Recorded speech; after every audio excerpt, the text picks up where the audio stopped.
Hello दोस्तों, math science world में आपका स्वागत है। आप देख रहे हो आज के सेशन में क्लास 10th का एक बहुत ही बायोलॉजी का इम्पोर्टेंट चैप्टर, जिस चैप्टर का नाम है जैव प्रक्रम। जैव प्रक्रम से आज के सेशन में हम डीपली सारे वैसे वर्ड्स, वैसे सारांश को कवर करेंगे जो आपके board exam, ITI entrance exam और साथ ही डिप्लोमा एंट्रेंस एग्जाम में पूछता है। लेकिन हमारा मेन जो है वह मिशन 2025 है बोर्ड एग्जाम का। तो चलिए स्टार्ट करेंगे जैव प्रक्रम को। इससे पहले आपको बता दें कि इस जो आज का सेशन है इसमें टॉप 50 क्वेश्चन को हमने सेलेक्ट किया है। ये बहुत ही अच्छे प्रकार के क्वेश्चन हैं और इसको मैंने सारे NCERT नोट्स से कवर कराया है। तो आप हमें आखिरी तक बने रहें और साथ ही अपने दोस्तों को इस वीडियो को शेयर करें। तो चलिए हम वीडियो को स्टार्ट करते हैं। हमारा पहला क्वेश्चन है, कूटपात किसमें पाया जाता है? कूटपात किसमें पाया जाता है दोस्तों, हमारा आज का प्रश्न है। ऑप्शन है हमारे पास पैरामीशियम, यूग्लिना, अमीबा, इनमें से कोई नहीं। तो दोस्तों कूटपात किसमें पाया जाता है? तो यह पाया जाता है अमीबा में। या किसमें पाया जाता है साथियों? अमीबा में कूटपात पाया जाता है। यहाँ देखेंगे साथियों, यह अमीबा का एक मैंने पिक्चर लगाया है। इसमें यह अमीबा है। अमीबा में मेनली जो पाया जाता है वो फूड वैक्यूल पाया जाता है, सीडोपोडिया पाया जाता है। सीडोपोडिया को हिंदी में ही बोलते हैं कूटपात। कूटपात जो है इसको हिंदी में बोला जाता है। तो कूटपात किसमें पाया जाता है? अमीबा में। इसमें एक और होते हैं जो नीला नीला यहाँ पे गोल गोल देख रहे हैं, ये वाटर वैक्यूल्स होता है दोस्तों, जिससे अमीबा जो है अपने बॉडी के अंदर पानी को लेता है और कूटपात के मदद से ही यह अपने गमन को अंजाम देता है। यानी चलता जो है अपने कूटपात को कभी लंबा कर लिया, छोटा कर लिया, इस तरीक़ा से बदल बदल के इसका मोशन होता है दोस्तों। और साथ ही साथ कूटपात के माध्यम से ही यह अपने खाने की वस्तुओं को पकड़ता भी है। पकड़ने के बाद यह देता है किसको? फूड वैक्यूल को। फूड वैक्यूल के माध्यम से ही यह अपने जीवन जीने के लिए खाना खाता है। तो यह कुछ जानकारियाँ थी कूटपात के बारे में। अब चलते हैं अगले वीडियो में। दोस्तों आज से आपको हर एक क्वेश्चन से संबंधित कुछ न कुछ इंपॉर्टेंट पॉइंट बताया जाएगा। जैसे आज पहला टॉपिक कूटपात था, तो कूटपात के बारे में हम आज कुछ सीखेंगे। तो हमारा इसके बारे में कुछ इंपॉर्टेंट पॉइंट है दोस्तों। तो देखिए, कहता है अमीबा एक कोशिकीय जीव है। अमीबा को किससे देख सकते हैं? माइक्रोस्कोप की मदद से देखा जाता है। और अमीबा जो है जीव जगत का सबसे सरलतम रूप होता है अमीबा। अमीबा जो है मीठे पानी वाले नमी वाले सतहों पर पाया जाता है ज़्यादा। जहाँ मीठा पानी होगा वहाँ नमी वाले जगह पर क्या पाया जाएगा? अमीबा। अमीबा जो है अपने शरीर के आकार बदलने में सक्षम होता है। वो अपना आकार बदल करके अपनी गमन को बेहतर बनाता है। अमीबा का जो वैज्ञानिक नाम है अमीबा प्रोटिस्ट है। प्रोटिस्ट है किसका? अमीबा का वैज्ञानिक नाम अमीबा प्रोटिस्ट। साथ में अमीबा जो है अलैंगिक प्रजनन के द्वारा प्रजनन करता है। अलैंगिक प्रजनन का मतलब हुआ दोस्तों कि अमीबा जो है अपने पार्ट्स को मान के चलिए वो 10 पार्ट में अलग अलग तोड़ देता है और कुछ दिन के बाद वो सारे पार्ट्स मेच्योर होकर के 10 अलग अलग मेच्योर जीव बन जाते हैं, यानी 10 अमीबा बन जाते हैं। तो अलैंगिक जनन के द्वारा अमीबा क्या होता है? प्रजनन करता है। और अमीबा में जो है कभी भी मृत्यु उम्र के कारण नहीं होता है दोस्तों। यानी कह सकते हैं कि जैसे मनुष्यों में उम्र अगर 60 साल हो जाता है, 70 साल, तो कहते हैं वो बूढ़ा हो गया, मरने के कगार पे है। लेकिन अमीबा में ऐसा नहीं होता है, वो उम्र के कारण कभी नहीं मरते हैं। और साथ ही अमीबा जो है अनिश्चित काल तक खुद को रिपेयर करने में सक्षम होता है। जैसे उसमें कुछ कमियां आ गई, कुछ उसमें डैमेज हो गया, तो खुद को रिपेयर कर लेता है, मरम्मत कर लेता है। अमीबा में एक कोशिका झिल्ली होता है जो बाहरी दुनिया के साथ संपर्क से संचार करने में इसकी सहायता करती है। अमीबा स्यूडोपिया नामक कोशिका झिल्ली को धकेलने वाला साइटोप्लाज्म के माध्यम से घूमते हैं। किसके माध्यम से घूमते हैं? तो साइटोप्लाज्म के माध्यम से घूमते हैं। यह अमीबा के बारे में कुछ तथ्य था। अब अगला प्रश्न देखेंगे। प्रश्न संख्या 2 कहता है प्रकाश संश्लेषण होता है रात में, दिन में, रात या दिन, सुबह या शाम। तो प्रकाश संश्लेषण जो होता है सूर्य के प्रकाश में होता है, यानी दिन में होगा दोस्तों। ऑप्शन बी हमारा सही होगा। देखिए, प्रकाश संश्लेषण यानी फोटोसिंथेसिस होने के लिए पहला जो नेसेसरी चीज़ होता है वो पहला 1 नंबर पर सनलाइट होता है, सूर्य का प्रकाश। दूसरा होता है वाटर, देखिए बादल है। तीसरा है तो कार्बन डाइऑक्साइड जो वातावरण से मिलता है। चौथा होता है मिनरल्स जो मिट्टी से मिलता है। और पाँचवा होता है वाटर्स जो मिट्टी से मिलता है। ये 5 पदार्थ फोटोसिंथेसिस यानी प्रकाश संश्लेषण के लिए जरूरी होता है। प्रकाश संश्लेषण जब हो जाता है तो क्या क्या बनता है? देखिए, सबसे पहला उत्पाद जो होता है ऑक्सीजन बनता है और दूसरा ग्लूकोज बनता है दोस्तों। प्रकाश संश्लेषण किसके हेल्प से होता है? यह इसके लिए क्लोरोफिल भी चाहिए। कार्बन मोनोऑक्साइड के साथ क्लोरोफिल जो पत्तियां के हरा रंग में होता है, इससे क्या बनता है? शुगर बनेगा, ऑक्सीजन बनेगा दोस्तों। जो शुगर बनता है वो पौधे के किसमें? क्लोरोप्लास्ट में उपस्थित क्लोरोफिल के माध्यम से बनता है, जिसमें क्या हो जाता है? यह जमा होता है। अब देखेंगे क्लोरोफिल यानी प्रकाश संश्लेषण से कुछ तथ्य हम लोग देखेंगे। पहला है प्रकाश संश्लेषण के बारे में अगर जानना है तो देखिए, प्रकाश संश्लेषण प्रकाश ऊर्जा को रासायनिक ऊर्जा में बदलने की प्रक्रिया है। साथ में प्रकाश संश्लेषण जब होता है तो इसमें कार्बन डाइऑक्साइड और पानी दोनों को तोड़ करके क्या बनता है? शर्करा बनता है और कार्बोहाइड्रेट बनता है। कार्बोहाइड्रेट से पौधों को एनर्जी मिलता है और शर्करा उनके लिए जरूरी होता है। प्रकाश संश्लेषण की क्रिया में क्या और बनता है? ऑक्सीजन भी निकलता है। किससे ऑक्सीजन निकलता है दोस्तों? तो ये रंध्र से निकलता है। पौधों के रंध्र के बारे में आगे देखेंगे, उससे निकलता है। पूरा कंप्लीट फोटो है आपके पास रंध्र का। प्रकाश संश्लेषण जो होता है कार्बन चक्र में अहम भूमिका निभाता है। जो जीव जंतुओं के लिए क्या कार्बन चक्र यानी हो गया, जो हम लोग कार्बन जो छोड़ते हैं उसको संतुलित बनाने के लिए प्रकाश संश्लेषण यानी फोटोसिंथेसिस बहुत जरूरी है। तो यह कुछ तथ्य था दोस्तों। अब चलते हैं अगला प्रश्न। प्रश्न संख्या 3 है दोस्तों, क्लोरोफिल वर्णक का रंग है। तो क्लोरोफिल वर्णक का जो रंग होता है दोस्तों वह होता है हरा, यानी ऑप्शन ए जो होगा हमारा राइट आंसर होगा। क्लोरोफिल के बारे में देखिए तो यह आंतरिक संरचना है पौधा का जो आंतरिक संरचना होता है उसमें डीप जो होता है हरित होता है, पर्णहरित जिसको बोलते हैं, वो हरे रंग का होता है, इसलिए पौधे का जो रंग होता है हरा दिखाई देता है। ये क्लोरोफिल जो है, क्लोरोफिल हरे पौधों में पाया जाने वाला एक प्राकृतिक कंपाउंड होता है या यौगिक होता है दोस्तों। यह पौधों को प्रकाश संश्लेषण की प्रक्रिया में जो क्लोरोफिल के कारण ही सूर्य से ऊर्जा अवशोषित करके फोटोसिंथेसिस प्रकाश संश्लेषण करता है। क्लोरोफिल के कारण पौधे के रंग हरा दिखाई देता है। साथ ही क्लोरोफिल जो होता एक प्रोटीन है जो एक जटिल रासायनिक कार्बनिक का एक एग्जाम्पल है दोस्तों। क्लोरोफिल पौधों की कोशिकाओं में जो पाया जाता है उसमें किस में पाया जाता है, क्लोरोप्लास्ट में पाया, पौधों की क्लोरोप्लास्ट में पाया जाता है क्या, क्लोरोफिल। क्लोरोफिल जो है अर्थ सिंथेसिक होता है और पानी में घुलनशील होता है। क्लोरोफिल का इस्तेमाल हम अपने दैनिक जीवन में दवाओं बनाने के लिए और खाद्य रंगों में भी करते हैं। जो हम रंग खाते हैं वो क्लोरोफिल ही होता है दोस्तों। घावों को इलाज के लिए भी क्या क्लोरोफिल का इस्तेमाल किया जाता है। क्लोरोफिल एक वाटर बनता है जिसमें क्लोरोफिल से बना एक खास तरह का पानी होता है जिसमें क्लोरोफिल बना होता है। जो हम रंग खाते हैं, जैसे जिलेबी में रंग डाल दिया जाता है, कुछ ऐसे पकवान हैं, तो जो खाने वाले जो भी रंग बनाए जाते हैं दोस्तों वो क्लोरोफिल के टाइप से ही बनाए जाते हैं। अब चलते हैं अगले प्रश्न संख्या 4 था, रक्त में आयरन की कमी से होने वाला एक रोग है। बहुत इंपॉर्टेंट क्वेश्चन दोस्तों, 2014 में पूछ चुका है। तो रक्त में जो आयरन की कमी से होने वाला रोग है वो टीबी नहीं होगा, मधुमेह भी नहीं होगा, यह होगा क्या, एनीमिया होगा दोस्तों। Option C is right answer. Anaemia में क्या होता है दोस्तों कि जो आरबीसी का निर्माण होता है, रेड ब्लड सेल्स, उसकी काउंट कम हो जाता है। यहाँ पे देखिए एक नॉर्मल ब्लड है जिसमें देखिए कार्बन का जो सेल्स है दोस्तों बहुत ज़्यादा मात्रा में है, छोटे छोटे जो कार्बन का सेल है, लेकिन जैसे उस ब्लड में एनीमिया बीमारी होता है रेड ब्लड सेल्स कम जाता है, यानी आरबीसी लाल रक्त कणिकाएं जो हैं उसकी संख्या कम हो जाता है और चेहरा डल पड़ने लगता है, कमजोरियां आने लगती है। तो उसमें एनीमिया में क्या होता है, ब्लड आरबीसी की कमी हो जाती है और आरबीसी की डेवलपमेंट के लिए, बनावट के लिए आयरन बहुत ज़रूरी है दोस्तों। इसलिए हमें डेली रूटीन में आयरन खाना चाहिए। आयरन जो है पालक में सबसे ज़्यादा मात्रा में पाया जाता है। ठीक है दोस्तों, चलिए अगले प्रश्न की ओर। प्रश्न संख्या 5 कहता है, कवक में पोषण की कौन सी विधि है। वेरी वेरी इंपॉर्टेंट क्वेश्चन, 2014 और 19 में पूछ चुका है। हमारे पास ऑप्शन है स्वपोषी, मृतजीवी, समभोजी। तो जो कवक होता है दोस्तों, कवक में जो पोषण की क्रिया होती है वह होता है मृतजीवी से। मृतजीवी का मतलब कवक फुल्ली डिपेंड रहता है, या कवक है दोस्तों। कवक का एग्जाम्पल जिसको फफूंद बोलते हैं, या मरे हुए पौधों पर, जानवरों पर रहता है दोस्तों डिपेंड, यानी सड़े गले पौधे जो होते हैं उससे ही अपना खाना का पूर्ति करता है, यानी कवक में जो होता है मृतजीवी होते हैं। अब अगला प्रश्न संख्या 6 क्या कहता है, 6 है दोस्तों, ऑक्सिन है। ऑक्सिन क्या है, 2021 में पूछ चुका है। वसा है, एंजाइम है, हार्मोन्स है, कार्बोहाइड्रेट है। तो ऑक्सिन एक दोस्तों हार्मोन्स है जो हमारे जंतुओं के सेल में पाया जाता है, हार्मोन्स है। अब इस हार्मोन्स के बारे में देखेंगे। हार्मोन्स जो होता है इसका एक चेन है दोस्तों। ऑक्सिन किस में पाया जाता है, पेड़ पौधों में पाया जाता है। तो देखिए ऑक्सिन के बारे में, यह हार्मोन्स है जो पौधे के विकास के लिए एक आवश्यक है, क्योंकि यह जो ऑक्सिन जो होता है दोस्तों यह बीज के बनने के लिए बहुत इंपॉर्टेंट होता है, बीज भ्रूण के बनने के लिए, और साथ ही साथ इसकी तना को वृद्धि के लिए भी नियंत्रित होता है। ऑक्सिन का जो काम है दोस्तों वह कोशिका दीर्घन द्वारा स्तंभ या तने की वृद्धि में सहायक होता है। तना का मतलब पेड़ की लंबाई बढ़ाने, शाखा बढ़ाने में किस हार्मोन्स का जरूरत पड़ती है, ऑक्सिन का पड़ती है।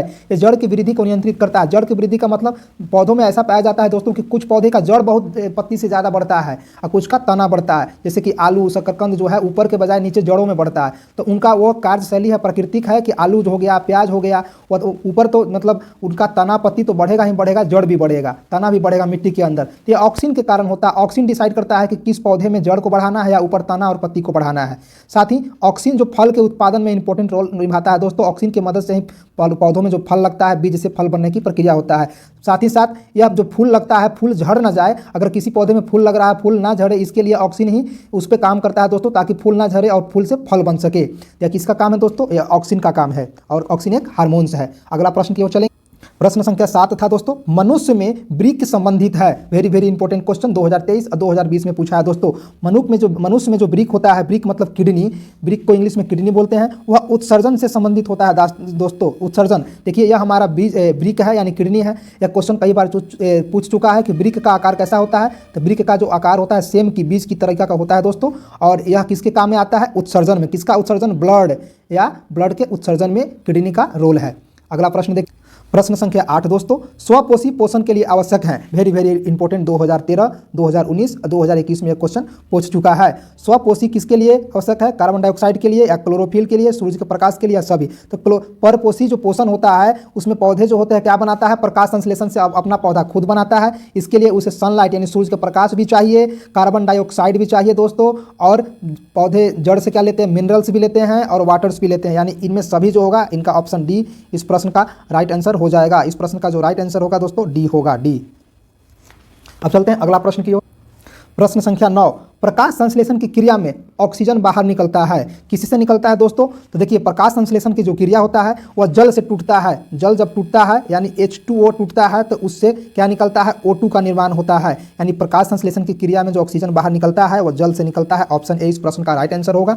तो प्रकाश संश्लेषण के लिए क्या चाहिए? पहला नंबर पर सनलाइट चाहिए, दूसरा नंबर पर कार्बन डाइऑक्साइड CO2 यहाँ लिखा हुआ है, तीसरा नंबर पर मिनरल्स हो गया दोस्तों, चौथा नंबर पर वाटर, इतना चीज़। और क्लोरोफिल पौधों में होता है उसका भी चाहिए, और साथ में क्या बनाता है? ऑक्सीजन निकालता है और शुगर बनाता है। अगला प्रश्न देखेंगे। अगला प्रश्न है दोस्तों, मैग्नीशियम पाया जाता है, यह भी 2021 में पूछ चुका है दोस्तों। मैग्नीशियम किस में पाया जाता है? क्लोरोफिल में पाया जाता है, लाल रक्त कण में पाया जाता है, वर्णीय लवण में पाया जाता है या श्वेत रक्त कण में? मैग्नीशियम दोस्तों जो है पौधों की पत्तियों में पाया जाता है। मैग्नीशियम का एक ऐसा गुण है दोस्तों, Mg जो है यह श्वेत प्रकाश को अपने ओर खींचने में सक्षम होता है। तो पौधों की पत्तियों में यह इसलिए पाया जाता है ताकि वह सूर्य के प्रकाश को कुछ देर तक ऑब्जर्व करके रखे और अपनी ओर अवशोषित करे, ताकि उनमें क्या हो? फोटोसिंथेसिस यानी प्रकाश संश्लेषण की क्रिया हो सके। यानी मैग्नीशियम किस में पाया जाएगा दोस्तों? यह पाया जाएगा क्लोरोफिल में, यानी ऑप्शन जो ए होगा हमारा राइट आंसर होगा। अब चलते हैं अगले प्रश्न। हमारा अगला प्रश्न है दोस्तों, प्रश्न संख्या 11, मनुष्य में प्रमुख उत्सर्जी अंग है, कौन कौन है दोस्तों? रक्त है, संवेद ग्रंथि है, वृक्क है और अग्नाशय है। ये 4 ऑप्शन है, लेकिन मनुष्य में जो प्रमुख उत्सर्जी अंग है इनमें सबसे ज़्यादा प्रमुख है वृक्क यानी किडनी। इस प्रश्न का राइट आंसर होगा। ये देखिए किडनी का बाहरी संरचना है दोस्तों, उसको हाफ अंदर में इस तरीके का दिखाई देता है, यह हमारा किडनी है दोस्तों, यानी किडनी मतलब वृक्क। ठीक है, अगला प्रश्न देख।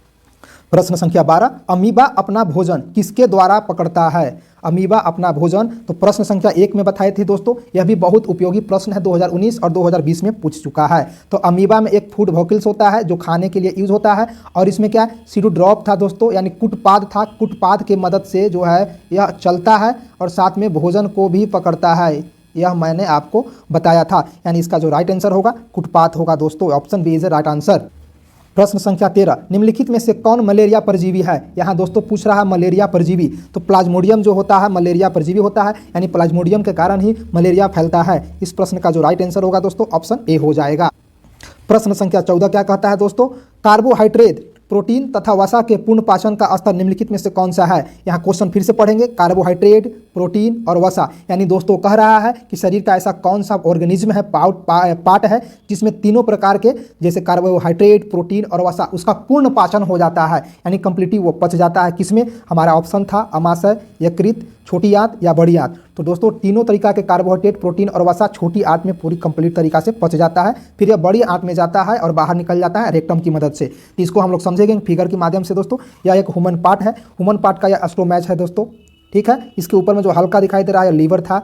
यहाँ से देखिए दोस्तों, जो रंगीन वाला पार्ट्स आप इतना देख पा रहे हैं जिसको मैं ब्लैक पेन से कवर किया हूँ, ये रंगीन पार्ट्स ही छोटी आंत है, और इसमें एक बड़ी आंत भी है दोस्तों जिसको मैं ब्लू कलर से कलर कर रहा हूँ। यह देखिए यह बड़ी आंत है, यह जो हो गया यह बड़ी आंत है।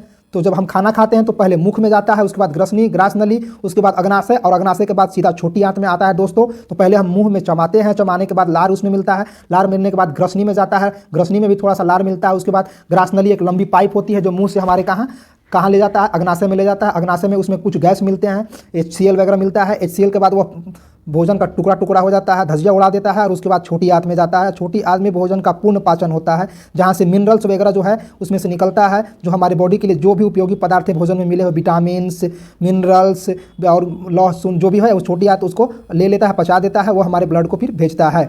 उसके बाद जो अपशिष्ट पदार्थ बच जाता है वह बड़ी आंत को देता है, जो यहाँ पे बड़ी आंत दर्शाए हैं। बड़ी आंत भी थोड़ा बहुत उसमें से जो बचा हुआ चीज़ रहता है निकालता है, और फिर यह रेक्टम के माध्यम से बाहर निकल जाता है। इस फिगर में देखिए दोस्तों, यह हमारा लीवर है, लीवर के बाद यह अग्नाशय हो गया, और यह देखिए पूरा जो आपको हल्का रेडिश कलर का दिख रहा है यह छोटी आंत हो गया दोस्तों, और यह जो चारों तरफ कॉर्नर पर दिख रहा है यह हो गया बड़ी आंत। उसके बाद यह बाहर निकल जाता है, यह हमारा बॉडी है दोस्तों। अब चलते हैं अगले प्रश्न। प्रश्न संख्या 15 कह रहा था खुला परिसंचरण तंत्र पाया जाता है। बहुत ही इंपॉर्टेंट क्वेश्चन, एक आईटीआई में पिछले साल पूछ चुका है एंट्रेंस एग्जाम में, तो कॉकरोच इस प्रश्न का राइट आंसर हो जाएगा दोस्तों। 15 में जो है खुला परिसंचरण तंत्र होता है, लेकिन मनुष्य में दोस्तों बंद परिसंचरण तंत्र होता है, लेकिन कॉकरोच में क्या होता है, खुला होता है दोस्तों। यह हमारा कॉकरोच है। अगला प्रश्न देखेंगे साथियों, प्रश्न संख्या 16, हमारे शरीर में कौन सा हार्मोन्स कार्बोहाइड्रेट, प्रोटीन तथा वसा के उपापचयन के लिए नियंत्रित है। हमारे शरीर में कौन सा हार्मोन्स पूछ रहा है जो कार्बोहाइड्रेट, प्रोटीन और वसा के उपचयन के लिए नियंत्रित होता है दोस्तों। तो यह जो हार्मोन्स होता है हमारे गले के कंठ में जो थायरॉक्साइड ग्रंथि है, थायराइड ग्रंथि है दोस्तों, वह जो है उत्तरदायी होता है। तो गले में जो थायराइड होता है, थायराइड ग्रंथि से एक हार्मोन्स का निर्माण होता है जिसको बोलते हैं थायरॉक्सिन हार्मोन्स, यानी ऑप्शन बी जो होता है राइट आंसर होता है। जब गले में थायराइड ग्रंथि कुछ उसमें दिक्कत आ जाती है तो लोगों में दो तरह की बीमारी होता है दोस्तों, या तो ज़्यादा वो मोटा हो जाता है या बहुत पतला हो जाता है, उसको वजन ही नहीं होता है, तो फिर उसको थायराइड टेस्ट कराया जाता है, यानी गले में जो थायराइड ग्रंथि है उसकी जाँच कराई जाती है कि वो जो है थायरॉक्सिन हार्मोन्स सही से बना रहा है, बैलेंस में है या नहीं है। अगर थायरॉक्सिन हार्मोन्स ज़्यादा बनाएगा दोस्तों तो आपको भूख बहुत ज़्यादा लगेगी, आप बार बार खाओगे, जल्दी पच भी जाएगा, आप मोटे हो जाओगे। अगर कम बनाएगी तो आपको भूख ही नहीं लगेगा, इसलिए यह हमारे शरीर के लिए बहुत ही उपयोगी है। अब इसके संबंधित कुछ नोट्स पढ़ेंगे दोस्तों। थायरॉक्सिन हार्मोन्स जो है थायराइड ग्रंथि में बनता है। यह हार्मोन्स रक्त प्रवाह को स्रावित करता है, यानी रक्त प्रवाह बीपी को जो कंट्रोल करता है वो क्या कहलाता है, थायरॉक्साइड ही जो उसको नियंत्रित करता है। साथ में यह गोलाकार पुटिका से मिलकर के बना होता है जो गले में होता है। थायराइड ग्रंथि कैल्सिटोनिन नामक हार्मोन्स भी बनाता है। थायराइड ग्रंथि क्या बनाता है, कैल्सिटोनिन है दोस्तों, कैल्सिटोनिन नामक हार्मोन्स बनाता है। कैल्सिटोनिन, उसके बाद थायराइड ग्रंथि में मौजूद पुटिकाएं कोशिकाएं थायराइड उत्तेजक हार्मोन्स थायरॉक्सिन को हार्मोन्स बनाती है। देखिए दोस्तों, यह जो थायरॉक्सिन हार्मोन्स है यह हड्डियों, पेशियों, लैंगिक और मानसिक विकास को नियंत्रित करता है। ठीक है दोस्तों, यानी थायरॉक्साइड जो है यह हमारे शरीर के लिए बहुत ही यूजफुल है।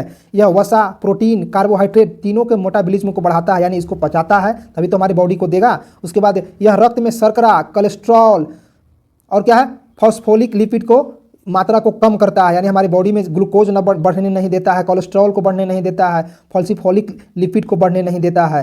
साथ में यह लाल रक्त कोशिकाओं के निर्माण को बढ़ा करके रक्त अल्पता को रोकता है, यानी हमारे शरीर में जो खून की कमी हो जाता है, आरबीसी की कमी हो जाता है, उसको यह नियंत्रित करता है। कौन? यह थायरॉक्सिन करता है दोस्तों। और यह हृदय की गति यानी बीपी और हार्ट रेट को भी नियंत्रित करता है। कौन? थायरॉक्सिन दोस्तों। इसलिए देखिए सर्दियों में है हमें ठंडा खाना खाने से, अमरूद वगैरह रात में नहीं खाना चाहिए, जिससे होता है या थायरॉक्सिन ही प्रवाहित होता है तो खांसी हो जाता है और साथ में अंदर से जड़ा लगता है, डिसबैलेंस हो जाएगा ये हार्मोन्स। चलिए अब अगले प्रश्न में चलते हैं। हमारा अगला प्रश्न है साथियों, इनमें से किसकी उपस्थिति के कारण लाल रक्त दिखाई देता है। किसकी उपस्थिति के कारण जो रक्त होता है दोस्तों यह लाल दिखाई देता है। सब लोग को पता है हीमोग्लोबिन एक पर्णहरित है, इसके कारण ब्लड जो होता है लाल दिखाई देता है दोस्तों। अगला प्रश्न है पित्त रस कहाँ से स्रावित होता है। ऑप्शन है अग्नाशय से, यकृत से, छोटी आंत से या इनमें से कोई नहीं। तो देखिए पित्त रस जो होता है हमारे यकृत से, इंग्लिश में इसको अगर हम बोले तो लीवर से स्रावित होता है। लीवर से क्या बनता है, पित्त रस बनता है और पित्त रस लीवर से बहता है दोस्तों, स्रावित होता है। धीरे धीरे कहाँ जमा होता है, गैल ब्लाडर में यानी पित्ताशय में यह जमा होता है। यह ह्यूमन का बॉडी है, इसमें से यह देख रहे हैं रेड वाला दोस्तों पार्ट यही है लीवर यानी यकृत, इसी से पित्ताशय बह करके यह जो हरा कलर का दिख रहा है यह गैल ब्लाडर है दोस्तों, इसमें पित्त रस आकर के जमा हो जाता है। अगर इस फिगर में बात करें तो यह पूरा हमारा जो कलेजी टाइप दिख रहा है यह हो गया यकृत और यह हरा वाला हमारा गैल ब्लाडर यानी पित्ताशय है। तो यकृत से जो पित्त है वह स्रावित होता है और जमा कहाँ होता है, गैल ब्लाडर में दोस्तों, यह गैल ब्लाडर में जमा होता है। देखिए दोस्तों अगर हमारे शरीर में क्या जो कैल्शियम से जो होता है कैल्सिटोनिन नामक जो ज़्यादा हो जाता है तो पथरी का निर्माण होता है और पथरी कहाँ, गैल ब्लाडर में भी बन जाता है। ठीक है दोस्तों, अगला प्रश्न में चलिए। प्रश्न संख्या 19, एक स्वस्थ मनुष्य में प्रकुंचन एवं अनुशिथिलन दाब होता है। तो दोस्तों यह होता है 120/80।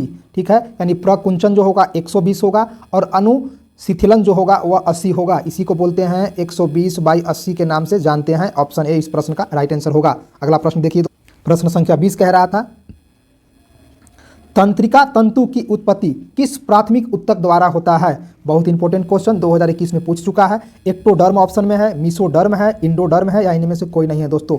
तंत्रिका तंत्र नर्वस सिस्टम जो है जो तंतु बनता है वह दोस्तों बनता है मीसोडर्म से बनता है। मीसोडर्म के विकास से ही दोस्तों क्या बनेगा, यह मीसोडर्म से तंत्रिका तंतु का निर्माण होता है। अगला प्रश्न की ओर चलें। फिर से क्वेश्चन दोस्तों, मनुष्य में वृक्क एक तंत्र का भाग है जो संबंधित है पोषण से, श्वसन से, उत्सर्जन से या परिवहन से। तो दोस्तों अभी हम बताए थे कि किडनी मेन रूप से उत्सर्जन का काम करता है। इस प्रश्न का जो राइट आंसर होगा दोस्तों सी होगा। अगला प्रश्न है दोस्तों, पादप में जाइलम उत्तरदायी है। पादप में दो तरीका का उत्तक पाया जाता है, मेनली जाइलम एवं फ्लोएम। तो जाइलम से क्या होता है, जल का परिवहन होता है, ऑप्शन है दोस्तों, भोजन का वहन होता है दोस्तों, अमीनो अम्ल का वहन होता है या ऑक्सीजन का वहन होता है। तो दोस्तों देखिए, यह हम फिगर पे आते हैं। यहाँ पे एक फिगर हमने ब्रिज का लगाया है जो फूड है। इसमें देखिए यह ऊपर की ओर एक जो जा रहा है दोस्तों, यह जल है दोस्तों। जल मिनरल्स, ये पौधे क्या करते हैं, मिट्टी से वाटर यानी H2O और मिनरल्स को मिट्टी से ले करके ये पौधों की पत्तियों तक ले जाता है, ताकि फोटोसिंथेसिस यानी प्रकाश संश्लेषण की क्रिया हो और उसमें उसको ग्लूकोज का निर्माण हो, यानी उसका भोजन जो है ग्लूकोज ही है। तो देखिए, जल ले जाता है ना, और मिनरल्स, तो जल से जल तो याद रखेंगे, ज से जल और ज से जाइलम। और जो जल लेके जाएगा दोस्तों, वही मिनरल्स भी लेके जाएंगे, मिनरल्स। ठीक है, तो जाइलम जो है भूमि से, जमीन से जाइलम उत्तक ही पौधे की विभिन्न पत्तियों तक, तनाव तक जल और मिनरल्स को ले जाता है, ताकि वो प्रकाश संश्लेषण में भाग ले और उनका फोटोसिंथेसिस कंप्लीट हो सके। इसका उल्टा है दोस्तों, जब फूड बन जाता है दोस्तों, देखिए food made by the leaf, पत्ती के द्वारा भोजन बना लिया गया। अब यह जो भोजन है हर जगह पत्तियों तक, जड़ों तक, जड़ में भी भोजन संचित रखता है बाद में खर्च करने के लिए। तो यह भोजन बनने के बाद अब ये उल्टा प्रोसेस होगा, यह उल्टा करके जड़ों तक जाएगा, विभिन्न तना तक जाएगा। तो यह काम करता है फ्लोएम। फ्लोएम जो होता है दोस्तों, यह उल्टा काम करेगा, यानी बने हुए भोजन और फूड सब्सटेंस को पत्तियों से जड़ों तक ले जाता है। यह कौन काम करता है, फ्लोएम करता है दोस्तों। तो दोनों को मायने में रखेंगे। अब चलते हैं अगले प्रश्न की ओर। प्रश्न संख्या 23, स्वपोषी पोषण के लिए आवश्यक है। ऑप्शन है कार्बन डाइऑक्साइड तथा जल, क्लोरोफिल, सूर्य का प्रकाश, उपयुक्त सभी। तो स्वपोषी कौन करता है दोस्तों, यह प्लांट करता है, यानी वृक्ष करते हैं। जो पादप होते हैं पेड़ पौधे, वही सिर्फ करते हैं क्या, स्वपोषी। स्वपोषी का मतलब अपना भोजन खुद बनाते हैं। ठीक है, खुद बनाना का मतलब हम लोग भी अपना भोजन खुद दे बनाते हैं, चावल दाल। लेकिन चावल कहाँ से आता है, वो अपना तो नहीं है, पौधों से आता है, लेकिन पौधे खुद बनाते हैं, इसलिए वह स्वपोषी होता है। अब पौधे खुद भोजन कैसे बनाते हैं, प्रकाश संश्लेषण करके। और प्रकाश संश्लेषण के लिए क्या चाहिए, कार्बन डाइऑक्साइड चाहिए, सनलाइट चाहिए दोस्तों, और मिनरल्स चाहिए। और क्या चाहिए, मिनरल्स के बाद वाटर चाहिए दोस्तों। यानी इस प्रश्न का राइट आंसर डी हो जाएगा, इनमें सभी जरूरत पड़ेगी स्वपोषी पोषण के लिए।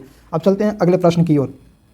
हमारा अगला प्रश्न है साथियों, पाइरूवेट के विखंडन से यह कार्बन डाइऑक्साइड, जल तथा ऊर्जा देता है। यह क्रिया होती है, किसमें होती है, ऑप्शन है दोस्तों, माइटोकॉन्ड्रिया, कोशिका द्रव में, माइटोकॉन्ड्रिया में, हरित लवण में या केंद्रक में। फिर से क्वेश्चन रिवीज करते हैं। पाइरूवेट के विखंडन होगा तो कार्बन डाइऑक्साइड, जल तथा ऊर्जा बनेगा। यह क्रिया कहाँ होता है, तो यह पूरा प्रोसेस दोस्तों माइटोकॉन्ड्रिया में होता है। ऑप्शन बी हमारा राइट आंसर होगा।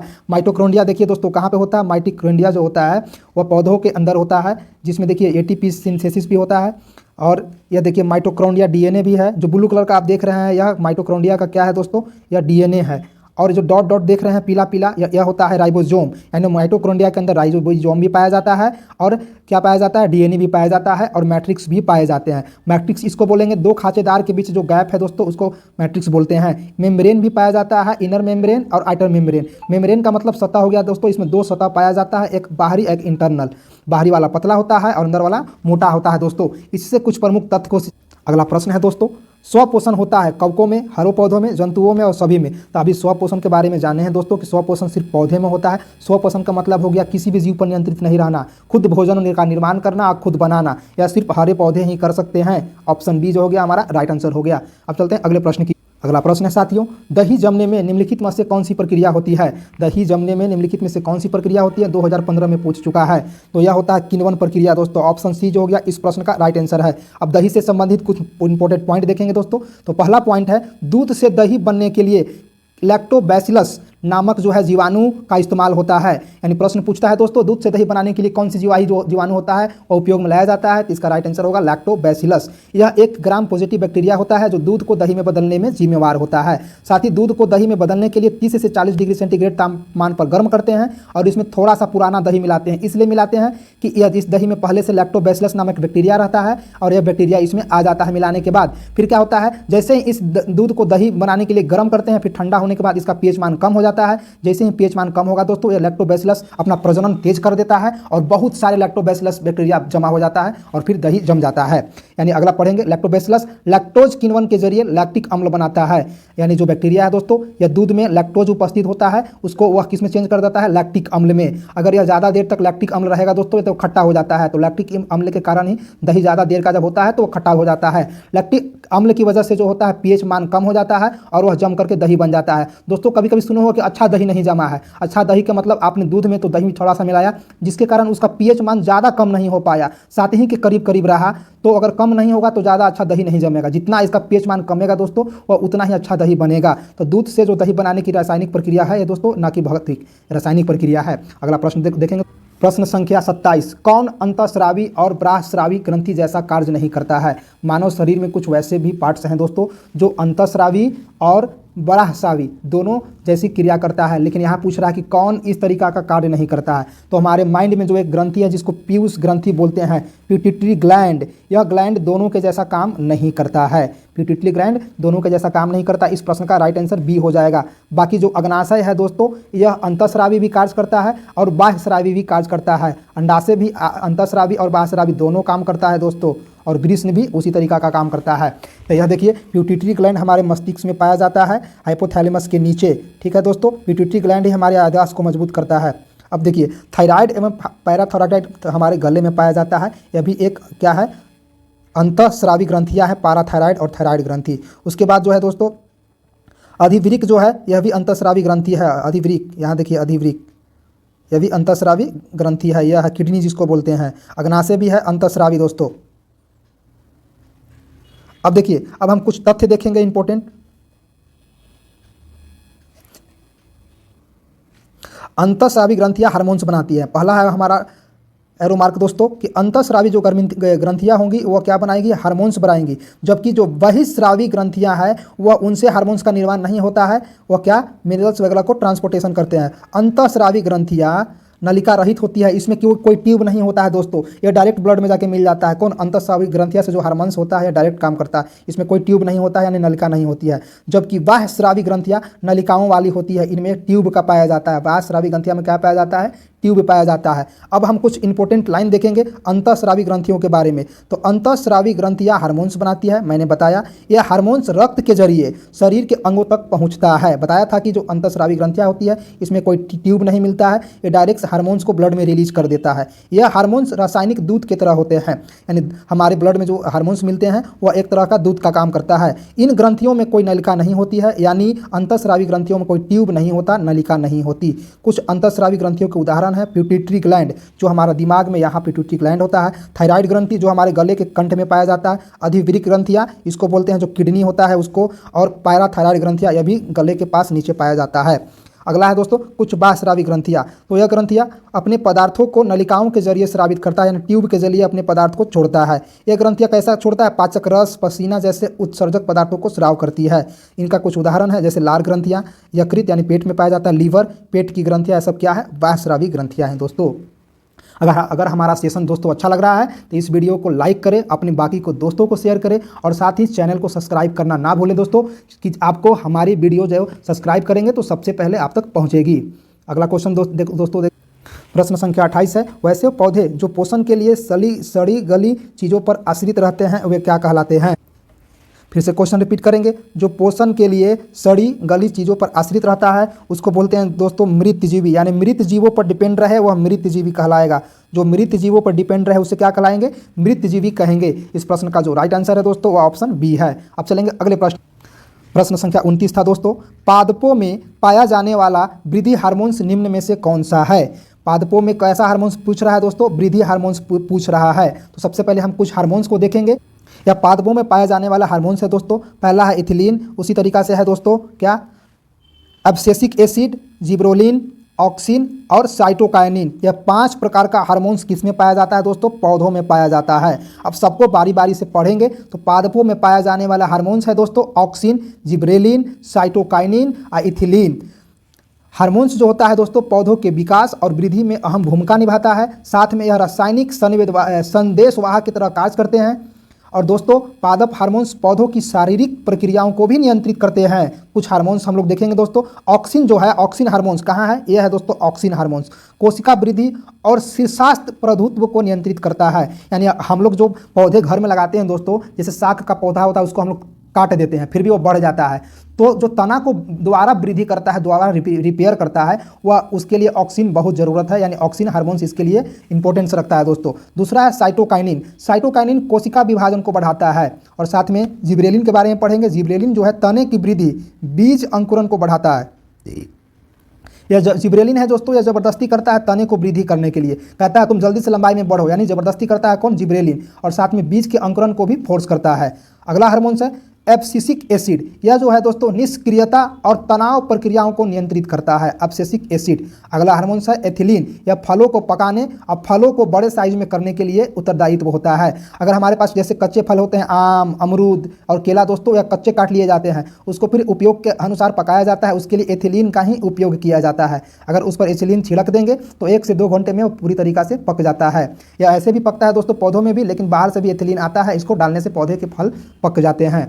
अगला प्रश्न देखिए, प्रश्न संख्या 30 था, प्रकाश संश्लेषण द्वारा किसकी प्राप्ति होती है? तो प्रकाश संश्लेषण द्वारा जो प्राप्ति होती है वसा ऑप्शन में है, प्रोटीन है दोस्तों, ग्लूकोज है या प्रकाश है। तो देखिए प्रकाश संश्लेषण के लिए पहले क्या चाहिए? 1 नंबर पर चाहिए सूर्य ऊर्जा, दूसरा नंबर पर चाहिए कार्बन डाइऑक्साइड और जल चाहिए। और पौधों की पत्तियों में क्या पाया जाता है? पर्णहरित। तो पौधों की पत्तियों में पर्णहरित भी चाहिए और यह प्रकाश संश्लेषण होता है दोस्तों, ठीक है। उसके बाद क्या बनेगा? ग्लूकोज बनेगा, जो पौधों के लिए उपयोग होता है, चीनी बनता है ग्लूकोज, ठीक। उसके बाद ऑक्सीजन बनता है। यानी प्रकाश संश्लेषण द्वारा किसकी प्राप्ति होती है दोस्तों? ग्लूकोज की प्राप्ति होती है। ऑप्शन जो सी होगा इस प्रश्न का राइट आंसर होगा। Option C is the right answer of the प्रश्न। अब चलेंगे अगले प्रश्न की ओर। प्रश्न है साथियों, मानव आहार नाल का सबसे लंबा भाग है। प्रश्न कह रहा है कि मानव का जो आहार नाल है उसकी सबसे लंबा पार्ट कौन सा है? Very important, 2017 board exam, 2021 board exam में पूछ चुका है। ऑप्शन में है ग्रसनी, अमाशय, छोटी आंत और ग्रास नली। अब हम आहार नाल के बारे में थोड़ा सा चर्चा करेंगे दोस्तों। मानव का आहार नाल जो है, यानी आहार नाल का मतलब होता है खाने की प्रक्रिया। खाने की प्रक्रिया में कौन कौन से पार्ट्स यूज होंगे शरीर का, उसके बारे में। तो सबसे पहले हम मुख के माध्यम से खाते हैं, तो खाना के जो पचाने की क्रिया होती है स्टार्ट होती है कहाँ? मुँह से। हम लोग चबा चबा के खाते हैं और मुख में जो है लार मिलता है जो भोजन को चिकना करता है ताकि पेट के अंदर जा सके। तो सबसे पहले पाचन की क्रिया जो कहाँ? मुख से ही स्टार्ट होता है। पहला नंबर मुख हो गया। इसके बाद एक ग्रसनी में जाता है दोस्तों। ग्रसनी के बाद एक पाइप होता है लंबी सी, इस पाइप का नाम है ग्रास नली। ग्रसनी और ग्रास नली में कुछ ज़्यादा अंतर नहीं है दोस्तों। ग्रसनी सबसे ऊपरी सिरा होता है, जहाँ से क्या होता है? एक ढक्कन होता है, खुलना चाहिए कि बंद होना चाहिए, ठीक है। तो एक खुलता है ग्रस नली, भोजन अंदर जाता है पाइप के माध्यम से ग्रास नली में। ग्रास नली के बाद एक लीवर होता है दोस्तों, तो लीवर में नहीं जाता, यह जाता है अमाशय में। अमाशय से कुछ गैस, कुछ हार्मोन्स निकलते हैं पचाने वाले, जैसे HCl निकलते हैं, हाइड्रोक्लोरिक अम्ल, जो तेजाब की तरह काम करता है, वो खाना को पचाता है। कौन? अमाशय। यहाँ इसमें तेजाब मिलने के बाद ये जो भोजन है कहाँ जाएगा दोस्तों? छोटी आंत में जाएगा। यह हो गया हमारा छोटी आंत, जो हम कलर कर रहे हैं दोस्तों, एक छोटी आंत है। छोटी आंत में भोजन का 100% पाचन हो जाता है। छोटी आंत में भोजन का 100% पाचन हो जाता है। पचने के बाद छोटी आंत जो है दोस्तों, अब यह बड़ी आंत को भोजन का अपशिष्ट पदार्थ दे देता है। यानी देखिए यह बड़ी आंत हो गया, जो पूरा रेडिश कलर का है, पूरा लाल कलर का है, जिसे मैं काला रंग से रंग रहा हूँ, यह है बड़ी आंत। तो देखिए छोटी आंत लंबाई में बड़ी आंत से भी लंबा होता है। अब बड़ी आंत में जाने के बाद अपशिष्ट पदार्थ में जो कुछ भी थोड़ा बहुत 1-8% बचा होता है शरीर के लिए उपयोगी तथ्य, या इसको भी अवशोषित कर लेता है और ब्लड को दे देता है। लेकिन और उसके बाद रेक्टम के माध्यम से, यहाँ पर रेक्टम होता है, रेक्टम के माध्यम से यह मल द्वार के बाहर चला जाता है भोजन। तो प्रश्न था दोस्तों आहार नाल का सबसे लंबा पार्ट। तो अगर हम छोटी आंत की बात करें तो यह हमारे पूरे आहार नाल की सबसे लंबा पार्ट है दोस्तों, यानी ऑप्शन सी जो होगा राइट आंसर होगा। अब चलते हैं अगले प्रश्न की ओर। हमारा अगला प्रश्न है दोस्तों, प्रश्न संख्या 32, निम्नलिखित में से किसे कोशिका का ऊर्जा मुद्रा के रूप में जाना जाता है? वेरी इंपॉर्टेंट प्रश्न दोस्तों। ADP, ATP, DTP, PDP। तो इस प्रश्न का जो राइट आंसर होगा एडेनोसिन ट्राइफॉस्फेट, जिसको ATP बोलते हैं दोस्तों, इसे कोशिका का ऊर्जा मुद्रा भी कहते हैं, यानी ATP। यानी प्रश्न संख्या बी जो होगा इस प्रश्न का ऑप्शन बी राइट आंसर होगा दोस्तों, ऑप्शन बी। अब कुछ सीखेंगे हम ATP के बारे में। तो ATP को कोशिका का मुद्रा ऊर्जा भी कहते हैं दोस्तों, और एक रासायनिक अणु है जो कोशिकाओं में ऊर्जा की आपूर्ति करता है, और साथ ही साथ कोशिकाओं की लगभग सभी गतिविधियों के लिए यही जिम्मेवार है। कौन? ATP। ATP से जुड़े कुछ खास बात को देखेंगे। ATP एक कार्बनिक कंपाउंड है, यानी कार्बनिक यौगिक है। ATP में क्या पाया जाता है? एडिनिन, राइबोज शर्करा और कई फॉस्फेट समूह पाए जाते हैं। ATP में यानी अणु में माइटोकॉन्ड्रिया में बनते हैं। क्वेश्चन पूछता है दोस्तों कि ATP का निर्माण कहाँ होगा? तो यह ATP का निर्माण होगा दोस्तों माइटोकॉन्ड्रिया में, ठीक है दोस्तों। और साथ में ATP पचने वाले भोजन से रासायनिक ऊर्जा प्राप्त करता है। ATP के द्वारा ही जो भोजन पचता है उससे एनर्जी को ऑब्जर्व करता है। ATP अणु शरीर की कई जैव रासायनिक प्रक्रियाओं में ऊर्जा छोड़ते हैं। साथ में लगभग सभी जीवों में ATP पाए जाते हैं दोस्तों। तो इस प्रकार से हमने ATP को कवर किया। अब आगे यह देखिए दोस्तों एटीपी का ग्राफ है। एटीपी यहाँ पे है। एटीपी में क्या क्या ऑक्सीजन भी फूट दोनों सेल में होते हैं। सेल में फूट भी देना पड़ता है ऑक्सीजन। और यह कहाँ बनता है एटीपी? माइटोकॉन्ड्रिया में बनता है। यह देखिए माइटोकॉन्ड्रिया है दोस्तों। माइटोकॉन्ड्रिया के अंदर यह काम होता है। ठीक है, कैस्ट्रॉल भी होता है। एटीपी हो गया। चलते हैं आगे। वेरी वेरी इंपॉर्टेंट क्वेश्चन दोस्तों, 2018 बोर्ड एग्जाम 2020 बोर्ड एग्जाम में पूछ चुका है क्वेश्चन। क्वेश्चन नंबर 33 कहता है पतियों में से गैसों का आदान प्रदान कहाँ होता है? विकल्प था साथियों सीरा में, रंध्र में, मध्य सीरा या इनमें से कोई नहीं। तो अगर हम रंध्र की बात करें तो इस प्रश्न का राइट आंसर होगा रंध्र को इंग्लिश में बोलते हैं स्टोमेटा दोस्तों। अब स्टोमेटा के बारे में सीखेंगे। स्टोमेटा पौधों के पत्तियों में पाया जाता है। किसमें? क्लोरोफिल में। या कहाँ? निचली पत्ता पर पाया जाता है, नीचे, बीच में नहीं, नीचे पाया जाता है। यह हो गया हमारा स्टोमेटा। स्टोमेटा जो होता है दोस्तों ये देखिए गोल गोल होता है। यह हो गया स्टोमेटा में एक रंध्र पाया जाता है। यह है रंध्र, जो गोल वाला दिख रहा है यह रंध्र है दोस्तों। यह मनुष्य के किडनी की तरह दिखाई देता है रंध्र। जब रंध्र खुलता है दोस्तों, इसमें रंध्र के माध्यम से ही पौधों में कार्बन डाइऑक्साइड जाता है। ठीक है दोस्तों, कार्बन डाइऑक्साइड ले लिया, फिर यह बंद हो जाता है। जब बंद होता है क्लोज स्टोमेटा, बंद होने के बाद ही इसमें से ऑक्सीजन निकलता है और जल निकलता है दोस्तों। तो इसको हम कह सकते हैं कि यह प्रकाश संश्लेषण में भाग लेता है रंध्र। तो यह दिन में जो होता है यह काम होता है खोलने वाला। यानी प्रश्न में कह दे कि पतियों में जो रंध्र होता है वो कब खुलता है, दिन में कि रात्रि में? तो यह दिन में खुलता है दोस्तों, ताकि प्रकाश संश्लेषण की क्रिया कर सके। ठीक है, प्रकाश संश्लेषण के बाद यह बंद हो जाता है और ऑक्सीजन निकलते रहता है इससे, और जल ही साथ साथ। यह वाष्प सर्जन की क्रिया को भी नियंत्रित करता है। अब इसमें देखिए विभिन्न पार्ट्स भी दिया हुआ है स्टोमेटा का दोस्तों, तो उतना डीपली पढ़ना नहीं है। यह कट सेक्शन है। स्टोमेटा क्लोज हो गया। क्लोज मतलब देखिए बंद हो गया इस तरीक़ा से, और यह ओपन है दोस्तों। ठीक है, नीला वाला जो इसमें होता है दोस्तों इसको बोलते हैं गार्ड सेल। नीला वाला को क्या बोलते हैं? गार्ड सेल बोलते हैं, या गार्ड सेल के नाम से भी बोला जाता है। इसमें दो परत होता है, एक होता है इनर वाल, एक होता है आउटर वाल। इनर वाल पतला होता है दोस्तों और आउटर वाल मोटा होता है। इसी से संबंधित कुछ हम लोग तथ्य देखेंगे। किससे? रंध्र से संबंधित। हमारा रंध्र है दोस्तों। पत्तियों में गैसों का आदान प्रदान किसमें? स्टोमेटा नामक छोटे छिद्रों के जरिए होता है, जिसे रंध्र कहते हैं। यह छिद्र पत्ती की निचली सतह पर पाया जाता है, जिसे स्टोमेटा बोलते हैं। स्टोमेटा पौधों और वायुमंडल के बीच गैसों का आदान प्रदान करने में मदद करता है। कौन सा? स्टोमेटा का रंध्र। स्टोमेटा जो है पत्ती के एपिडर्मिस पर बने होते हैं। एपिडर्मिस एक टिश्यू का नाम है, इस पर यह बनता है रंध्र। इसे गार्ड कोशिकाएं भी नियंत्रित करती है। रंध्र को कौन सी नियंत्रित करता है? इन्हें गार्ड कोशिकाएं, एक और गार्ड कोशिकाएं होती है, इसको नियंत्रित करता है। स्टोमेटा गैसीय विनिमय और प्रकाश संश्लेषण में अहम भूमिका निभाते हैं। साथ में स्टोमेटा के खुलने और बंद होने से, अगर स्टोमेटा खुल रहा है दोस्तों तो पौधों में वाष्प उत्सर्जन की दर नियंत्रित होता है। जब खुलता है दोस्तों तो उसमें कार्बन डाइऑक्साइड जाता है, और बंद होता है तो जल निकलता है। अगर जल निकलेगा तो धूप में वाष्प उत्सर्जन की क्रिया भी होगी।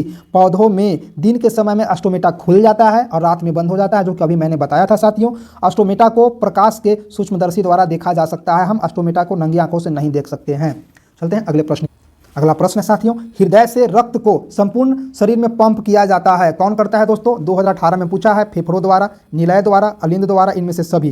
तो जो हमारा हार्ट होता है, हार्ट से जो पूरे बॉडी को, शरीर में कौन पंप करता है ब्लड को? तो यह करता है दोस्तों निलय करता है। ऑप्शन बी जो होगा इस प्रश्न का राइट आंसर हो जाएगा दोस्तों। अब देखेंगे यह हमारा हार्ट है।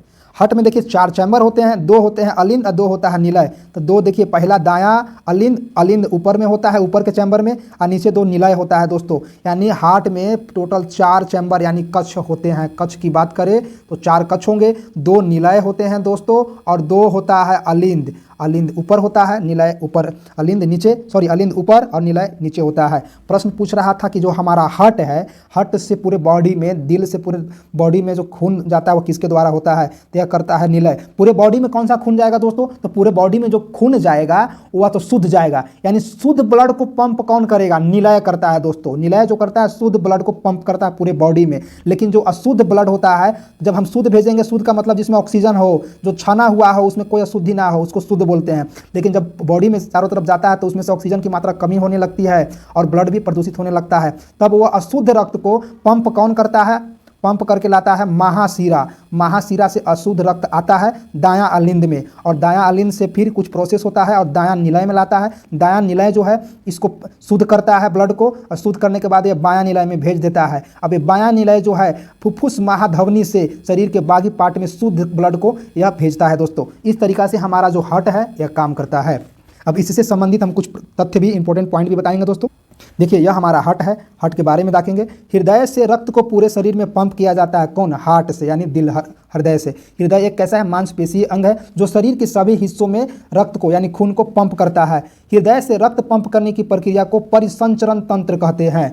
अब हृदय से रक्त पंप करने का जो तरीका है उसको समझेंगे। सबसे पहले हृदय जो है रक्त को फेफड़ों में पंप करता है।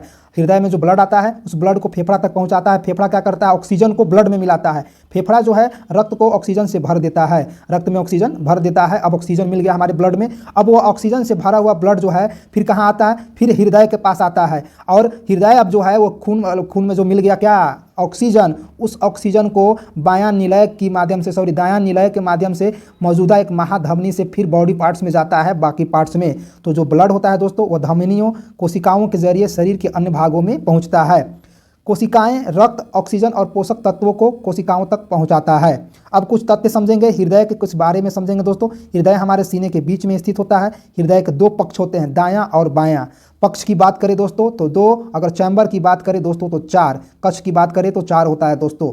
रक्त हृदय वाहिकाओं के जरिए रक्त को पंप करता है और हृदय प्रतिदिन करीब 1 लाख बार धड़कता है। ये कुछ तथ्य थे दोस्तों। अब चलते हैं आगे। प्रश्न संख्या 35 था, निम्नलिखित में से कौन सा यंत्र का उपयोग रक्तदाब मापने में किया जाता है? ऑप्शन है बैरोमीटर, मैनोमीटर, स्फैग्नोमीटर दोस्तों। यानी क्या कह रहा था, रक्तदाब, इसको बोलते हैं बीपी शॉर्ट में, ब्लड प्रेशर। तो यह ब्लड प्रेशर मापने वाला मशीन है दोस्तों जिसको बोलते हैं स्फैग्नोमैनोमीटर, यानी ऑप्शन सी जो होगा इस प्रश्न का राइट आंसर होगा दोस्तों। और यह है स्टेथोस्कोप। जब बीपी मापते हैं तो इसको से कान में लगा करके डॉक्टर जो है कुछ जानकारी लेता है। अब इससे संबंधित कुछ तथ्य। अगला प्रश्न है दोस्तों, प्रश्न संख्या 36। यह कह रहा था, रक्त का कौन सा अवयव घायल स्थान से रक्त स्राव के मार्ग को रक्त का थक्का बना करके अवरुद्ध कर देता है? यानी हम चोटिल हो जाते हैं, हमारे बॉडी पर कोई खरोच आता है दोस्तों तो उससे ब्लड निकलने लगता है, तो ब्लड निकलने को रोकने वाला कौन सा रक्त का पार्टिकल है? ऑप्शन है आरबीसी, लाल रक्त कोशिकाएं, white blood cells WBC, platelets या लसिका। इसका राइट आंसर होगा दोस्तों, यह होगा प्लेटलेट्स जो है यह काम को करता है, यानी रक्त हमारे शरीर से ज़्यादा बह न जाए, जख्मी होने के कारण उसको वह रोक देता है। यह देखिए दोस्तों, यह हमारा जो रेड सेल्स दिखाई दे रहा है, लाल ब्लड सेल है आरबीसी है, और व्हाइट ब्लड सेल्स जो होता है व्हाइट ब्लड सेल है दोस्तों, और जो हल्का ग्रे कलर का दिख रहा है यह प्लेटलेट्स होता है। तो ब्लड में जो है सबसे अधिक मात्रा में कौन पाया जाता है? आरबीसी पाया जाता है, उसके बाद व्हाइट ब्लड सेल, उसके बाद प्लेटलेट्स है दोस्तों। चलिए प्लेटलेट्स के बारे में कुछ देखेंगे। रक्त में मौजूद प्लेटलेट्स कोशिकाएं घायल स्थान से रक्त स्राव को रोकने के लिए रक्त का थक्का बनाती है। जैसे हमारा बॉडी का पार्ट्स कोई घायल हो गया है तो प्लेटलेट्स जो है यहाँ पर सबसे पहले दौड़ करके आता है, ना आरबीसी आता है ना डब्ल्यूबीसी आता है। सबसे पहले कौन दौड़ेगा? यहाँ पर दौड़ के आएगा दोस्तों प्लेटलेट्स, और वहाँ पे आकर के प्लेटलेट्स में एक क्वालिटी पाया जाता है दोस्तों कि आपस में मिल करके एक जाल की तरह बन जाता है, गुच्छा बन जाता है, और जहाँ से ब्लड का निकलता है दोस्तों एक गुच्छा की तरह जम करके जाल की तरह जम जाता है और ब्लड को रोक देता है बॉडी से निकलने के लिए। ठीक है दोस्तों, तो वहाँ पे रक्त का थक्का बनाती है। प्लेटलेट्स को थ्रोम्बोसाइट्स भी कहा जाता है, साइंस की भाषा में थ्रोम्बोसाइट्स कहते हैं। अब रक्त का थक्का कैसे बनाता है दोस्तों, इसकी प्रक्रिया को समझेंगे। तो जब कोई व्यक्ति घायल हो जाता है तो घायल रक्त वाहिका सिकुड़ जाता है, जहाँ पे घायल होता है वो पार्ट सिकुड़ जाता है और इसमें रक्त प्रवाह थोड़ा धीमा हो जाता है और क्लोटिंग शुरू हो जाती है। सिकुड़ता है तो फिर रक्त जो है बहना शुरू हो जाता है। प्लेटलेट्स और जमावट कारक क्षतिग्रस्त रक्त वाहिकाओं की दीवारों को बंद कर देता है। वहाँ पे प्लेटलेट्स पहुँचेगा और उस दीवार को जाम कर देगा, जाल बना करके। ठीक है दोस्तों, रक्त जो है प्लाज्मा में मौजूद फाइब्रिनोजेन रक्त थक्का जमाने में मदद करता है। रक्त के प्लाज्मा में एक और पाया जाता है, फाइब्रिनोजेन पाया जाता है जो रक्त को जमाने में भी मदद करता है, या प्लाज्मा में भी पाया जाता है। कैल्शियम भी रक्त के थक्का को बनने में जरूरत मदद करता है दोस्तों। थोड़ा सा अब कुछ और समझेंगे। इरिथ्रोसाइट यानी आरबीसी को ऑक्सीजन और कार्बन डाइऑक्साइड का प्रवहन करते हैं। क्वेश्चन पूछ दे दोस्तों कि ऑक्सीजन यानी O2 और CO2 का जो परिवहन का काम करता है वो कौन करता है? तो करता है आरबीसी, रेड ब्लड सेल्स, जिसको हम इरिथ्रोसाइट भी बोलते हैं। और एक होता है ल्यूकोसाइट यानी डब्ल्यूबीसी। डब्ल्यूबीसी जो संक्रमण से लड़ता है, जो हमारे बॉडी का होता है, जो दोस्तों सैनिक होता है, ये सैनिक की तरह कार्य करता है। यह हमारे संक्रमण से बचाता है, हमारी बॉडी पर कोई और चीज़ हावी ना हो जाए, जैसे बैक्टीरिया, वायरस, प्रोटोजोआ, कवक, ये सब हावी ना हो जाए, उससे यह गार्ड की तरह काम करता है। कौन? डब्ल्यूबीसी। अब चलेंगे अगले प्रश्न। प्रश्न संख्या 37। मंड परीक्षण के लिए हरी पत्ती पर आयोडीन डालने से पहले पत्ती को अल्कोहल में उबाला जाता है, क्यों? कहा कि यदि हम मंड परीक्षण कर रहे हैं तो हरी पत्ती पर आयोडीन डालना है, इससे पहले पत्ती को अल्कोहल में उबाला जाता है। क्यों उबाला जाता है? ताकि क्लोरोफिल को घोलने के लिए पत्ती हो सके, ताकि क्लोरोफिल घुल जाए। ऑप्शन बी जो होगा इस प्रश्न का राइट आंसर होगा दोस्तों। अगला प्रश्न देखेंगे। प्रश्न संख्या 38। स्लाइड को सर्वप्रथम कंपाउंड माइक्रोस्कोप से देखा जाता है, तो सबसे पहले किसी स्लाइड को देखना है तो यह 10x पर देखा जाता है। यह माइक्रोस्कोप है दोस्तों। यह कुछ स्लाइड्स हैं, स्लाइड्स को देखना है। यहाँ पे एक सिंबल होता है मेजरमेंट के लिए, तो 10x पर इसको हम लोग सबसे पहले देखते हैं। अगला अगला प्रश्न है दोस्तों, मछलियाँ किस अंग के द्वारा श्वसन करती है? ऑप्शन है हमारे पास फेफड़ा, त्वचा से, गिल्स से, ट्रैकिया से। यह मछली है दोस्तों। मछली जब सांस लेता है तो इसमें पानी जाता है और इस पानी को बाहर निकाल देता है गलफड़े के माध्यम से। यानी मेनली हम कह सकते हैं तो सांस किससे लेता है? गलफड़े के माध्यम से। या फिर अगर माउथ बंद भी कर ले तो यह गलफड़े के माध्यम से सिर्फ सांस ले सकता है, इसके अंदर पानी नहीं जाता है। ठीक है, यानी इस प्रश्न का जो ऑप्शन होगा गलफड़ा यानी गिल्स होगा। ऑप्शन सी इस प्रश्न का राइट आंसर होगा दोस्तों, सी। चलते हैं अगले प्रश्न। अगला प्रश्न है दोस्तों, पौधे हरे क्यों होते हैं? विकल्प है दोस्तों, रंध्र के कारण, क्लोरोफिल के कारण, स्टोमेटा के कारण, लवण के कारण। तो पौधों में क्लोरोफिल पाया जाता है। जो क्लोरोफिल का जो रंग होता है दोस्तों वह होता है हरा, इसलिए पौधे का रंग हरा दिखाई देता है। ऑप्शन बी राइट आंसर हो जाएगा। अगला प्रश्न है दोस्तों 41 नंबर, रुधिर का कौन सा अवयव रक्त स्राव को रोकने में मदद करता है? अभी बताए हैं दोस्तों कि रुधिर का कौन सा अवयव जो है रक्त स्राव को रोकने में मदद करता है। तो यह हमारा है दोस्तों प्लेटलेट। बताए थे प्लेटलेट के बारे में कि प्लेटलेट जो है छोटे रंगहीन कोशिका का टुकड़ा होता है जो रक्त स्राव को रोकने, रक्त के थक्का बनने में मदद करता है। इन्हें थ्रोम्बोसाइट्स के रूप में भी जाना जाता है। और प्लेटलेट्स आपस में चिपक कर थक्का बनाने के लिए रक्त स्राव को भी रोकता है। कुछ प्लेटलेट्स भी हैं दोस्तों।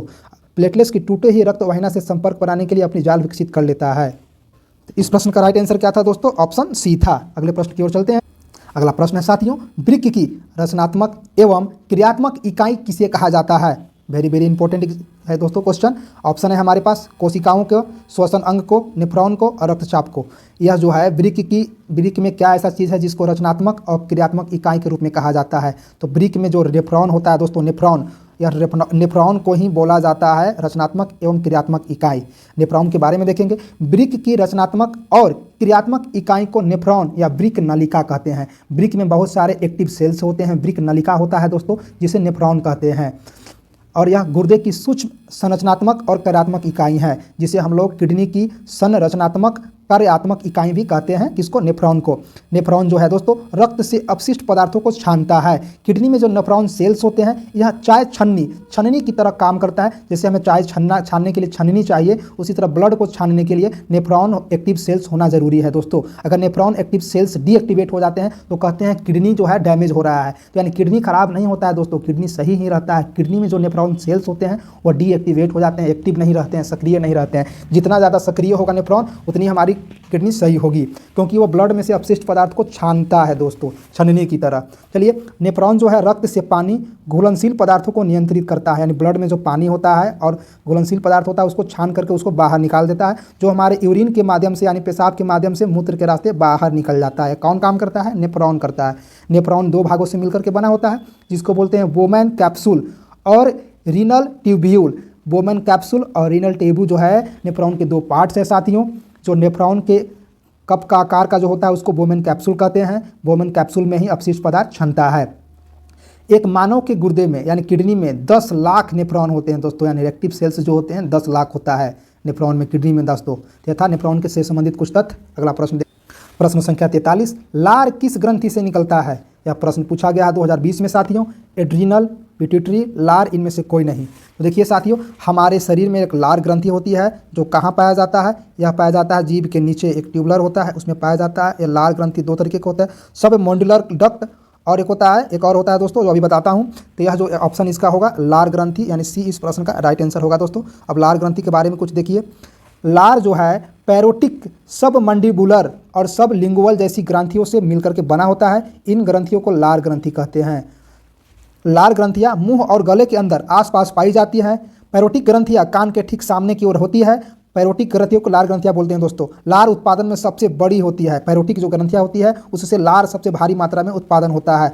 सब मंडिबुलर ग्रंथियाँ जबड़े के ठीक नीचे होता है। जबड़े के नीचे एक ग्लैंड्स होता है जिससे लार निकलता है दोस्तों, जिसको बोलते हैं सब मंडिबुलर ग्रंथियाँ। सब लिंगुअल ग्रंथियाँ लार ग्रंथियों में से एक प्रमुख ग्रंथि है दोस्तों।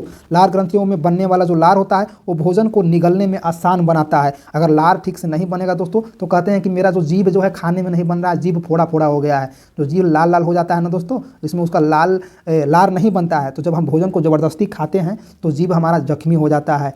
तो लार बनने के लिए बहुत ज़रूरी है ताकि भोजन में चिकनापन आए और उसको गला सके। लार के द्वारा ही गलता है आगे देखेंगे लार में एंजाइम्स होते हैं जो भोजन को तोड़ने में मदद करता है दोस्तों। अगर हम अच्छा से चबाते हैं तो अब छोटे छोटे कण में भी डिवाइड होता है भोजन, और साथ में उस भोजन में लार भी मिलता है। भोजन में जो जितना देर तक चबाएंगे वह उसमें उतना ही लार मिलेगा, और जिस भोजन में जितना लार मिलेगा दोस्तों वह उतना जल्दी पचेगा। यह लार बनने की जो क्रिया है दोस्तों बुढ़ापे के साथ साथ कमने लगता है, इसलिए जो भोजन बुढ़ापे में देरी से पचता है इसलिए लोग कम खाना खाते हैं दोस्तों। अब आगे चलेंगे, लार ग्रंथियाँ खराब हो जाती है कैसे, ठीक है दोस्तों। अब आगे चलते हैं।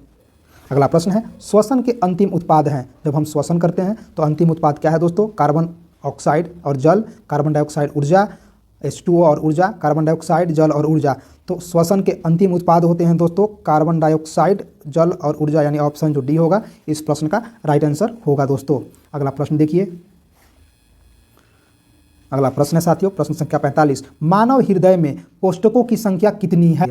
कोष्ठकों मतलब चैम्बर की संख्या, हमारे हार्ट यानी हृदय में चैम्बर पूछ रहा है दोस्तों, तो हमारे शरीर में जो चैम्बर होता है वह 4 होता है। 2 होता है अलिंद, दायां अलिंद, बायां अलिंद, और 2 होता है अनिलय। इस प्रकार से 4 चैम्बर यानी 4 कक्ष होते हैं दोस्तों। इस प्रश्न का जो राइट आंसर होगा वह सी होगा। यह हमारा हार्ट है यानी हृदय हो दोस्तों। अगला प्रश्न को देखें, प्रश्न संख्या 46, अस्टोमेटा के खुलने और बंद होने की क्रिया को नियंत्रित करता है। तो अस्टोमेटा को कौन खोलता है और कौन बंद करता है दोस्तों, तो यह हमारा पत्ती है। पत्ती के निचली सतह पर क्या पाया जाता है, अस्टोमेटा। यह हो गया अस्टोमेटा का फिगर दोस्तों। अस्टोमेटा जो है इस तरीका का होता है मानव की किडनी जैसा। तो जब ये देखिए खुला हुआ है दोस्तों, यह खुला है, जब खुलता है तो इसमें ऑक्सीजन आता है, और जब बंद हो जाता है तो इसमें से खुलता है तो इसमें कार्बन डाइऑक्साइड अंदर जाता है, और उसके बाद बंद होता है तो उससे कार्बन डाइऑक्साइड की जगह पर ऑक्सीजन निकलता है और जल निकलता है। तो ये खुलना और बंद होने वाला जो इसमें प्रोसेस है, इस प्रोसेस को जो नियंत्रित करता है उस सेल्स को बोलते हैं द्वार कोशिकाएं। एक गार्ड की तरह काम करता है जिसको गार्ड सेल्स भी कहते हैं, गार्ड सेल बोलते हैं दोस्तों। जैसे दरवाजा पर गार्ड होता है ना, जैसे हमारे घर के दरवाजा पर गार्ड होता है कि कौन व्यक्ति अंदर जाएगा कौन बाहर जाएगा, वह गार्ड का काम करता है। उसी तरीका से रंध्र के अंदर, एस्टोमेटा मतलब रंध्र, रंध्र में कब खुलेगा कब बंद होगा इसका डिपेंड किस पर करता है, गार्ड सेल्स पर। गार्ड सेल्स को हिंदी में बोलते हैं द्वार कोशिकाएं, यानी ऑप्शन ए इस प्रश्न का राइट आंसर हो जाएगा। अगला प्रश्न देखेंगे। अब द्वार कोशिकाएं के बारे में थोड़ा देखिए। द्वार कोशिकाएं पौधों की पत्तियों में पाए जाने वाली कोशिकाएं होते हैं जो रंध्र को घेर करके रखती है और उसके खुलने और बंद होने को भी नियंत्रित करती है। इसलिए द्वार कोशिकाओं को रक्षक कोशिकाएं भी यानी गार्ड सेल भी कहते हैं। द्वार कोशिकाएं के बारे में और थोड़ा देखेंगे। द्वार कोशिकाएं अधिचर्मिक उत्तक का एक प्रकार है, यानी यह जटिल होता है उत्तक दोस्तों, इसलिए अधिचर्मिक बोलते हैं। द्वार कोशिकाएं मनुष्य के जो गुर्दा होता है यानी किडनी के आकार का होता है। द्वार कोशिकाओं में 2 दीवार पाया जाता है, बाहरी दीवार और अंदर की दीवार। जो बाहरी दीवार होता है दोस्तों बहुत पतली होती है, इसके आगे मैंने बताया है पहले वीडियो में, और इसको अंदरी दीवार बहुत मोटी होती है दोस्तों। द्वार कोशिकाएं जो होगी वह पानी को अवशोषित करके सूजती है और रंध्र खोलती है। द्वार कोशिकाओं में पानी की यदि कमी हो जाएगी तो वह सिकुड़ जाती है और रंध्र बंद कर देते हैं। द्वार कोशिकाओं के द्वारा ही गैसों का विनिमय, वाष्पोत्सर्जन की क्रिया को नियंत्रण करता है कौन, द्वार कोशिकाएं। द्वार कोशिकाएं प्रकाश संश्लेषण के द्वारा रंध्रों को खोलकर और बंद करके वाष्पोत्सर्जन की क्रिया को नियंत्रित करती है। यह हमारा क्या था, यह रंध्र था स्टोमेटा, और स्टोमेटा में यह था स्टोमेटा का मेन फिगर जिसको मैं ब्लू से क्लियर कर रहा हूँ। इसमें ही बाहरी दीवार होता है, देखिए स्पीकर में आइए, यह हमारा है गार्ड सेल्स। यह जो गार्ड सेल्स दिख रहा है दोस्तों यह है गार्ड सेल। यही जो है डिपेंड करता है कि कब खुलना चाहिए। जब इसमें से पानी की कमी होता है दोस्तों, बॉडी में अगर पानी की कमी हो जाएगा तो सारे सेल्स क्या होंगे, हमारे सारे सेल्स सिकुड़ जाएंगे। तो उसी तरीका से स्टोमेटा में जैसे ही पानी की कमी होता है ये सेल्स आपस में सिकुड़ जाता है, उसको सिग्नल मिलता है कि बंद कर दो द्वार। ये द्वार को बंद कर देता है, पानी की कमी होने पर ये द्वार बंद हो जाता है। जब पानी अधिक होगा तो इसको खोल देगा दोस्तों, और पानी सूर्य के प्रकाश से वाष्पोत्सर्जन होकर के अधिक पानी वह बाहर निकल जाता है। ठीक है दोस्तों, इसी प्रकार गर्मी के दिनों में पेड़ के नीचे हमें छाया मिलती है। छाया मतलब शीतल लगता है, क्यों, क्योंकि वाष्पोत्सर्जन की क्रिया वहाँ होती रहती है। अब चलेंगे अगले प्रश्न। अगला प्रश्न है दोस्तों प्रश्न संख्या 47, कौन सा एंजाइम वसा पर क्रिया करता है। बहुत ही इंपॉर्टेंट क्वेश्चन 2021। तो वसा पर एंजाइम कौन सा करता है दोस्तों, यह करता है लाइपेज। इस प्रश्न का जो राइट आंसर होगा वह होगा लाइपेज। लाइपेज से संबंधित कुछ तथ्य। लाइपेज एंजाइम वसा पर क्रिया करता है। यह एंजाइम वसा को तोड़ करके ग्लिसरॉल और वसीय अम्ल में कन्वर्ट करता है। लाइपेज जो है वसा को पचाने का सबसे मुख्य एंजाइम है दोस्तों। यह एंजाइम अग्नाशय, पेट, मुंह, आंत और वसा उत्कों में भी बनता है। लाइपेज जो है, लाइपेज एंजाइम्स अग्नाशय में बनता है और साथ ही साथ थोड़ा बहुत छोटी आंत में भी स्रावित होता है। लाइपेज एंजाइम पीत के साथ मिलकर के काम करता है। गैल ब्लैडर में जो पीत होता है उसके साथ मिलकर के लाइपेज काम करता है। लाइपेज एंजाइम वसा को ग्लिसरॉल और वसीय अम्ल में तोड़ता है। साथ ही साथ हमारे शरीर में अगर लाइपेज एंजाइम की कमी होगा दोस्तों तो वसा और वसा में घुलनशील विटामिन को अवशोषित करने में दिक्कत होगी। यानी आप कुछ भी खाओगे तो शरीर में नहीं लगेगा। मतलब हम कोई भी विटामिन खा रहे हैं, मान के चलिए किसी को हम कोई सामान दे रहे हैं और वह लेने के लिए ही तैयार, उसके पास वो चीज़ तो रुकेगा ही नहीं, जमा नहीं होगा। तो मान लीजिए हम बहुत सारा विटामिन खा रहे हैं, हमारे शरीर में लाइपेज एंजाइम्स की कमी होगा तो वह विटामिन जो होगा के, ई और डी और ए इतना विटामिन को ऑब्जर्व नहीं करेगा, उसको छोड़ देगा, वो हमारे अपशिष्ट की तरह बाहर निकल जाएगा जब लाइपेज एंजाइम्स की कमी होता है। तो इसलिए फिर हार्मोन्स चेक कराया जाता है दोस्तों और एंजाइम्स चेक होता है बॉडी में कि इसका जो है लाइपेज सही है या नहीं। क्यों दोस्तों? क्योंकि वसा में जो घुलनशील पदार्थ है, विटामिन है, वह के है, विटामिन ई है, विटामिन डी है और विटामिन ए, ये वसा में घुल करके हमारी बॉडी में रहता है। यदि यह हार्मोन्स ही नहीं रहेगा तो उसको पकड़ के कौन रखेगा? तो इसको भी याद रखेंगे दोस्तों।